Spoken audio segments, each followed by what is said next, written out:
Shri Sai Satcharitra, Chapter 31. The passing away in Baba's presence of 1. Sanyaasi Vijayanand, 2. Balaram Mankar, 3. Noolkar, 4. Megha, 5. The tiger. In this chapter, Hemadpant describes the passing away of certain person and a tiger in Baba's presence. Preliminary. In the last wish or thought that a man has at the hour of death determines his future course. Shri Krishna has said in Gita that he who remembers me in his last moment comes verily to me, and he that meditates otherwise at that time goes to what he looks for. We cannot be certain that we can entertain a particular good thoughts at our last moment. For more often than not, we are more likely to be frightened and terrified by many causes. Hence, constant practice is necessary for enabling us to fix our mind on any desired good thoughts at any or the last moment. All saints therefore recommend us to always remember God and chant His name always, so that we may not be puzzled when the time for departure comes. The devotees, on their part, surrendered themselves completely to the saints, fully believing that the all knowing saints would guide and help them in their last moments. A few such cases will be noted here. 1. Sanyaasi Vijayanand. A Chennai sannyasi named Vijayanand started on pilgrimage to Manas Sarovar. En route, hearing Baba's fame, he halted at Shirdi. There he met one Somdevji Swami of Haridwar and inquired of him about the particulars of Manas Sarovar trip. The Swami told him that the Sarovara was 500 miles above the Gangotri and described to him the difficulties of the journey, that is, plenty of snow and the change of dialect every 50 kos and the suspicious nature of the local people who give a lots of trouble to pilgrims on the way. Hearing this, the sannyasi was dejected and cancelled the trip. Then, when he went to Baba and prostrated himself before him, Baba got enraged and said, "Drive out this useless sannyasi. His company is of no use." The sannyasi did not know Baba's nature. He felt discomforted, but sat there watching the things that were going on. It was the morning darbar and masjid was overcrowded. Baba was being worshipped in various ways. Some were washing his feet, some taking teert holy water and drinking it heartily, and some touching their eyes with it. Some were applying sandal paste, and some saints to his body. And all were doing these things forgetting the distinction of caste and creed. Though Baba got enraged with him, he was filled with affection for Baba and he did not like to leave the place. He stayed in Shirdi for 2 days when he got a letter from Chennai stating that his mother was very ill. He felt very dejected and wanted to be by his mother's side. But he could not leave the place without Baba's permission. So he saw Baba with a letter in his hand and asked his permission to return home. The omniscient Baba, knowing the future, said to him, "If you so loved your mother, why did you take sannyasa? Fondness or attachment ill becomes an ochre garb. Go and sit quiet at your lodging. Wait with patience for few days. In the Vada there are many robbers. Bolt your doors. Be very vigilant. The thieves will carry everything. Wealth and prosperity are transient, and the body is subject to decay and death. Knowing this, do your duty, leaving all attachment to the things of this world and next.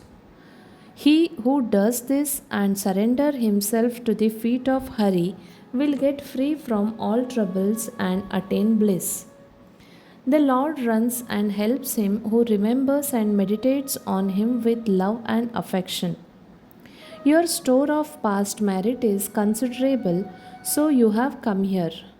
Now attend to what I say and realize the goal of your life. Being desireless, begin to study the Bhagavad from tomorrow.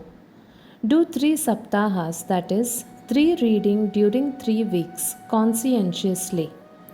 The Lord will be pleased with you and destroy your sorrows. Your illusion will vanish and you will get peace. On seeing this, his end was approaching. Baba prescribed that remedy and made him read Rama Vijaya, which pleases the god of death. Next morning, after bathing and other purifying rites, he commenced to read Bhagavad in a secluded part in the Lendi garden. He completed 2 readings and after that felt much exhausted. He returned to the Vada and stayed in his lodging for 2 days. And on the 3rd day, he breathed his last on Fakir Bade Baba's lap. Baba asked the people to preserve the body for the day for a good reason. The police afterwards came and, on making proper enquiries, gave permission for the disposal of the body. It was buried in a proper place with the due rites. In this way, Baba helped the sannyasi and ensured him to get Sadgati, that is, salvation. Balaram Mankar. There was a householder devotee of Baba by name Balaram Mankar. When his wife passed away, he got dejected and, entrusting his household to his son, left his home and came to Shirdi and lived with Baba. Being pleased with his devotion, Baba wanted to give a good turn to his life. He gave him 12 rupees and asked him to go and live in Machindragarh, Satara district. Mankar was first unwilling to go and stay away from Baba, but Baba convinced him that he was giving the best course for him and asked him to practice meditation thrice a day on the Gad. On believing in Baba's word, Mankar came to the Gad. He was much pleased with the lovely sight, pure water, healthy air, and the surrounding of the place, and began to practice assiduously the meditation as recommended by Baba. After some days, he got a revelation. Generally, bhaktas get revelation in their samadhi or trance states. But in Mankar's case, he got it when he came down to his ordinary consciousness from his trance. Baba appeared to him in person. Not only that Mankar saw him, but he also asked him why he was sent there. Baba replied, "In Shirdi, many thoughts and ideas began to rise in your mind, and I sent you here to rest your unsteady mind. You thought that I was in Shirdi with a body composed of 5 elements and 3.5 cubits in length, and not outside of it. Now you see and determine for yourself whether the person you see here now is the same you saw at Shirdi. It is for this reason that I sent you here." Then, after the period was over, Mankar left the Gad and proceeded to his native place, Bandra. He wanted to travel by rail from Pune to Dadar, but when he went to booking office to get a ticket, he found it very much crowded. He could not get his ticket soon, when a villager with a langoti, piece of cloth on his waist and kambali on his shoulder turned up and said, "Where are you going?" "To Dadar," replied Mankar. Then he said, "Please take this Dadar ticket of mine, as I have some urgent work here. I have cancelled my Dadar trip." Mankar was very glad to receive the ticket and was just taking out money from his pocket when a rustic disappeared in the crowd. Mankar tried to find it out in the crowd, but in vain. He waited for him till the train left the station, but found no trace of him. This was the second revelation Mankar got in the strange form. The Mankar, after visiting his home, again returned to Shirdi and remained there at Baba's feet, always following his bidding and advice. In the end, he was very fortunate to leave this world in the presence and with the blessings of Baba. Tatya Sahib Noolkar. Hemad Pant gives no particular regarding Tatya Sahib Noolkar except the bare mention of the fact that he up his ghost in Shirdi. A brief summary of his account that appeared in Sai Leela magazine is given here. Tatya Sahib was a sub-judge at Pandharpur in 1909 when Nana Sahib Chandorkar was Mamledar there. Both met often and exchanged words. Tatya Sahib did not believe in saints, while Nana Sahib loved them. Nana Sahib often told him the Leelas of Sai Baba and pressed him to go to Shirdi and see Baba. Noolkar finally agreed to go to Shirdi on two conditions. One, he must get a Brahmin cook, and the second one is he must get good Nagpur orange for the presentation. Both these conditions were providentially fulfilled. A Brahmin came to Nana Sahib for a service and he was sent to Tatya Sahib, and a fruit parcel containing 100 beautiful oranges were received by Tatya Sahib, the consignor being not known. As the conditions were fulfilled, Tatya Sahib had to go to Shirdi.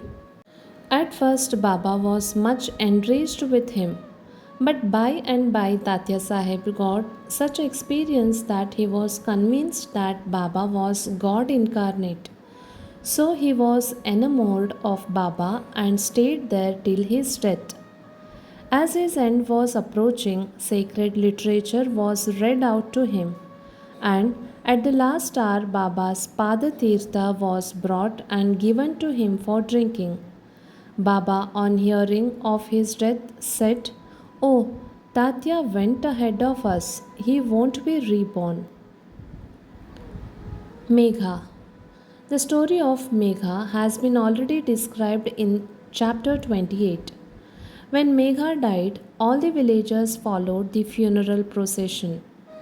Baba also accompanied them and showered flour on Megha's body.